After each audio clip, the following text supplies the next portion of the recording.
ganito siguro. So, napakarami. So maraming blessings. Dali lang. Napakasimple.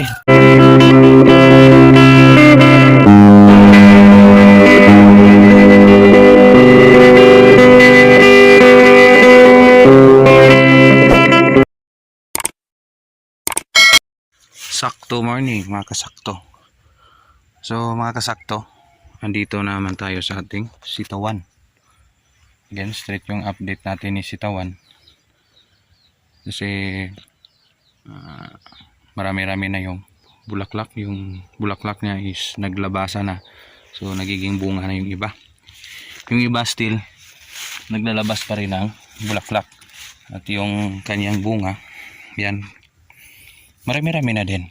So ito 1, 2, 3, 4 6, 7, 8, 9, 10, 11, 12, 13, 14, 15, 16 isang puno. So isang harbisan, masabay-sabay yan. Bukas siguro yung schedule. Again, pagitan 2 days. Maraming mas matured kung sa pagitan nyo na ganyan. Pero it's because gusto natin marami-rami din. So yan yung sinasadya natin na pagitan. So dito, so kunti-kunti lang. So dito naman marami naman. So kumpul-kumpulan. Sa side na to wala kasing bubong. So again yung area natin bubong, walang bubong. Dito wala. So dito sa may bubong marami, pansin nyo, yan, isang puno, maximum 16 to 18 piraso. Dito marami naman yun sa ilalim. Yung ability ni Star Premium is hindi gaano mabigay ng dahon, pero yung bunga hitik. Yung bunga hitik na hitik, yun pa oh. Yan, marami guys oh, yan doon, yan, marami, yan marami yan, maraming bunga. Update kasi yung spray niya guys, at saka yung pagkain. Ito na harvest to. So marami siguro yung harvest na to, parang lalampas sa kanyang average.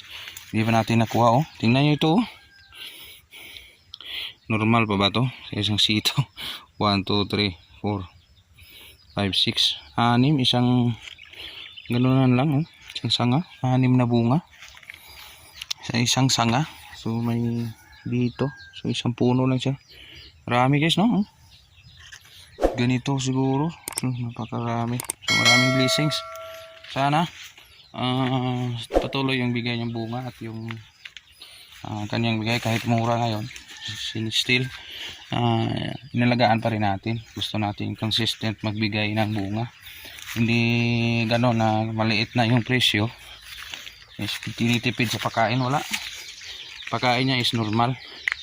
Again, back tayo sa i-share natin ngayon is yung pagkain, yung maintenance, trellis maintenance ngayon. So sa trellis maintenance ni Star Premium is, dito sa area na to wala kasi itong balag. So yan, napansin nyo, linagyan na natin kasi yung kabila dito na side dyan. So parang maramihan dito sa kabila is wala, is konti dito.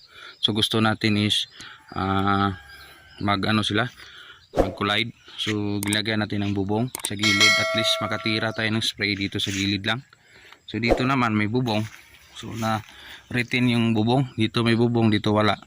Interval kasi ito guys. Diyan sa next naman walang bubong. So gusto ko bubungan na lang dito kasi gilid naman. Sayang kasi yung talbos guys, sobrang sobra oh. Yung talbos niya, saan patungo yan? Sayang naman.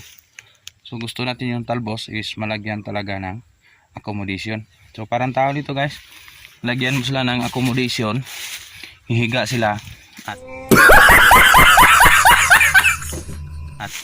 tiyak bibigay ng magandang bulaklak. Na ayos nyo yung balag ng maayos, yung balag na plaster nyo yung maayos, yung kanyang gapangan, still naka queen size yung ating size ng ating balag. yung naka-king size o sa hotel, ganyan. So malapad. So komportable sila, nagagalaw. So ito, malawak-lawak, makapal-kapal na talbos. Bigyan natin siya ng accommodation dyan sa kabila.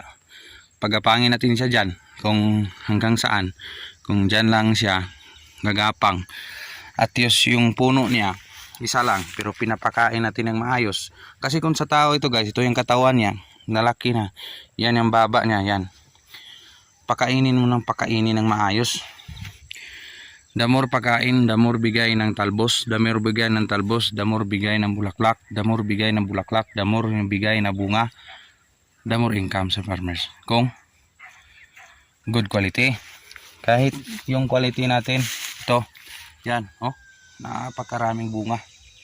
So kayo na magsabi ha, makapal-kapal na bunga yung ating sitaw. First timer, first tanim ng sitaw beginner's guide lang ito. It's because may nagturo. Jupel the farmer, hindi ko to kaya kung wala ka. So napakagaling na magturo. Sa mga video niya, napaka simple lang. Walang edit, walang ganyan, walang kahit anong kamera, na normal lang. Gaya ko, mumurahin lang, at least may na-share, may na-iperating sa ating kapwa farmers na ganon yung dapat gawin. So napaka simple gawain. Magtanim ka lang, i-maintenance mo kung anong kailangan ng tanim, pakainin mo kung anong gusto ni tanim, bigyan mo. Gaya nito, binigyan natin ng balag, kahit ano lang na balag, pang economy lang. Dito sa kabila, queen size. Dun sa kabila is malaki din. Yan. Pero at least nag-reply din sa atin si sitaw. Yung ating sitaw, alam nyo, kung dito kayo, parang gusto nyo nang mag-harvest. Oh. Ang haba. Sobra 1 metro. Sobra 1 meter yung ating sitaw. So yung sabi nila is 1 meter long. Sobra. So may sumubra. 1 meter long ito. 1 meter lang ba to? Oh. Ang haba. Yan. Napakahaba. Again, schedule for harvest tomorrow ng ating sitaw. Oh. Haba. 1 metro yan, oh. Napakahaba. Ang advantage lang natin yung sitaw, yung pagmamalaki ko rito is yung accommodation ng talbos o kanyang sanga. Yung kanyang vines talagang nabibigyan natin ng magandang gapangan. So yun lang ang pinagmamalaki ko dito sa sitawan ko, kahit ang sukal sa ilalim, pero yung puno niya, yung baba niya, talagang binigyan ko ng space para makakain siya, makalanghap ng masaganang nutrisyon, nang sa ganon may distribute niya sa sanga niya para masuportahan yung bulaklak na hindi malaglag. Gaya nito, i-convert niya into bunga, at pagkatapos ni bunga, hintayin natin ma-matured, pwede siyang ma-harvest. So yan lang muna, konting update dito sa Insakto Farm. Yung topic natin ngayon, yung may share is trellis maintenance ng ating Star Premium F1 ng Condor. So sana magaya nyo, at kung may tanong kayo, dapat kung may gagawin kayo, dapat organize sa kanya. Yung mga hinihingi niya na example gaya nito, balag, pakain, insecticide, proper maintenance, bunot ng damo sa ilalim, dapat sipagan nyo. Hindi magsalita yung tanim kung anong kulang niya. Yung nakikita nyo sa tanim, yun ang kulang niya. Kung gusto nyo ibigay, ibigay nyo. Bigyan din kayo ng maraming bunga. Salamat, Insakto TV.